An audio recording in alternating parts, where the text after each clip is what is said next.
Itu salah itu salah. Menurut saya tidak semacam itu. Saya pribadi al-asal huwal ilm. Al-hujjah huwal ilm. Dulu hafizahullah guru saya, Syekh Said Foda ya ini. Beliau itu selalu mengatakan kepada saya, kita itu mesti mengikuti orang alim.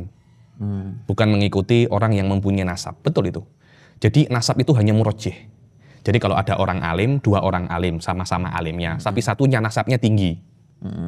Keturunan Rasul itu akan menjadi murajjih. Inti mesti mengikuti yang keturunan Rasul ini atau keturunan yang mulia daripada yang alim juga tapi keturunannya tidak mulia. Karena itu wallahu alam di antara sebab terjadinya madzhab Syafi'i.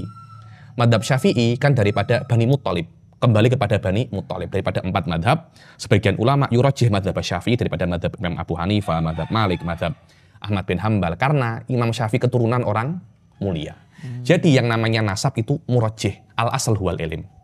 Nasab hanya sebagai penguat. Penguat saja. Tapi sebagai nomor penguat, 1 tetap ilm. Al-hujjah walil ilm, walaysa lin nasab. Yani ini bisa dipertanggungjawabkan. Berarti kalau begitu karena al-ulama warasatul anbiya, yang mewariskan itu adalah ulama. Yani yang mewarisi anbiya itu adalah ulama. Ilmu itu nurun. Ilmu itu cahaya tapi tidak menurun. Ilmu tidak menurun, betul itu. Berarti anda kiai, anak Anda tidak Anda ajari, dia akan menjadi pintar? Enggak kan? Yakni ilmu itu mesti bita'allum, tidak menurun. Saya yang makan, anak saya yang kenyang. Enggak ada semacam itu, enggak ada. Itu anggapan-anggapan yang salah itu anggapan-anggapan yang salah. Jadi maknanya seorang yakni ilmu adalah sesuatu yang paling mulia. Sesuatu yang paling mulia. Sahih Cuma tidak? Apa? Misalnya nih, satu orang alim non habib ya, non zuriyah, itu tetap lebih utama daripada 70 habib tapi yang tidak alim. Secara apa ya? Secara mutakalimin memang semacam itu. Kalau kita mau melihat hujjatun syariah ya. Kita mesti mengikuti ulama.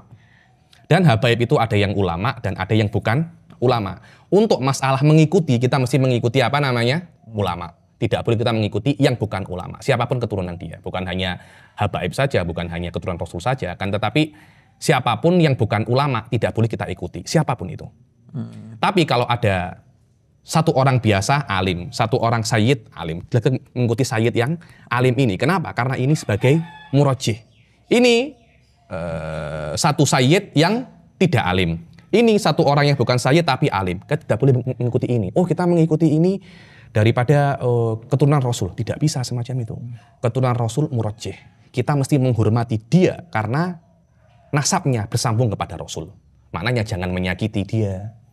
Jangan menyakiti dia. Tidak ada kewajiban mengikuti ya? Tidak ada kewajiban mengikuti. Tidak ada. Wallahu a'lam, sehingga saya paham tidak ada mengikuti itu. Misalnya ada khilaf banyak. Pendapat-pendapat ABC. Terus kemudian ini keturunan Rasul ngomong A begitu, yang ini orang alim ngomong B. Kita tidak ada kewajiban syariah wajib mengikuti pendapat yang keturunan Rasul. Kalau sama-sama alimnya, keturunan Rasul alim, ini juga alim, sama-sama alimnya, dan Anda kategorinya orang awam. Jelas Anda wajib untuk mengikuti yang sayyid yang alim. Kenapa? Karena alim itu murajjih. Kalau sayyid itu murajjih. Kalau Anda bukan orang awam, Anda orang alim, Anda tidak wajib mengikuti yang A ataupun yang B. Anda boleh ijtihad sendiri, tidak ada masalah. Saya katakan dari awal an-nasab murajjih walaysal asal. Itu adalah kata kunci di dalam masalah syariat. Ini karena kita bahas lebih lanjut sebenarnya, karena banyak orang-orang itu salah sangka di dalam masalah ini ya nih. Ya ini an-nasab bukan hanya nasab kepada nabi saja, kepada orang mulia. Ini mungkin anaknya kiai kah, Gus. Oh kalau Gus ngomong maknanya benar, tidak ada semacam itu. Tidak ada semacam itu. Oh kiai ini ngomong masih benar, tidak ada semacam itu. Tidak ada semacam itu. Siapapun Anda, tolak ukurnya adalah dalil. Tolak ukurnya adalah apa namanya? Dalil. Dalil Anda bagaimana? Kuat ataupun tidak? Kuat ataupun tidak? Adapun nanti, oh ini saya benar karena saya keturunan fulan, tidak ada itu. Yang maksum hanya 2, nabi dan malaikat. Keturunan nabi tidak maksum. Mungkin salah, mungkin benar. Kecuali kalau sudah nyalon jadi malaikat baru. Beda lagi. Atau nyalon jadi nabi juga bisa. Tidak ada semacam itu.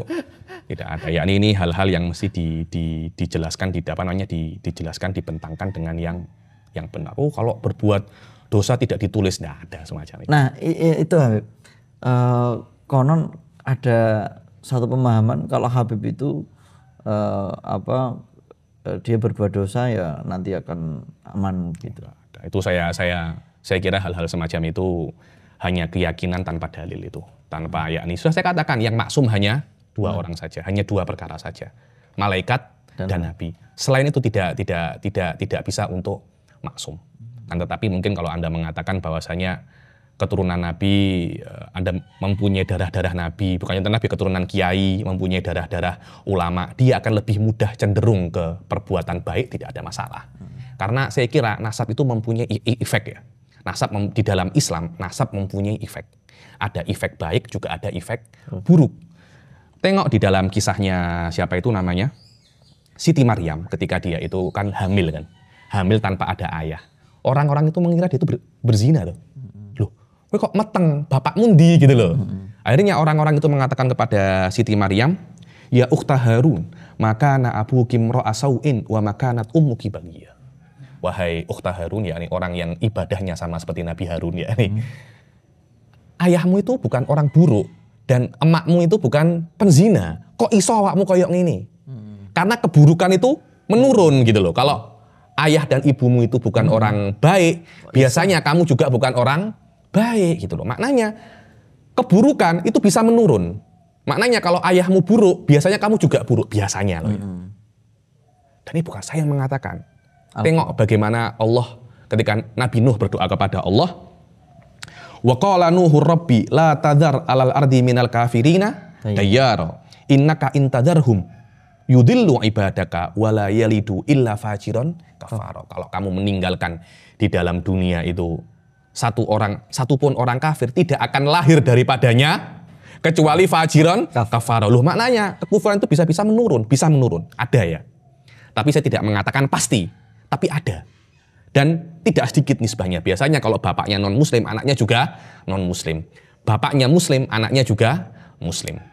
Bapaknya kiai, biasanya anaknya itu juga pintar biasanya. Saya tidak mengatakan pasti. Biasanya semacam itu.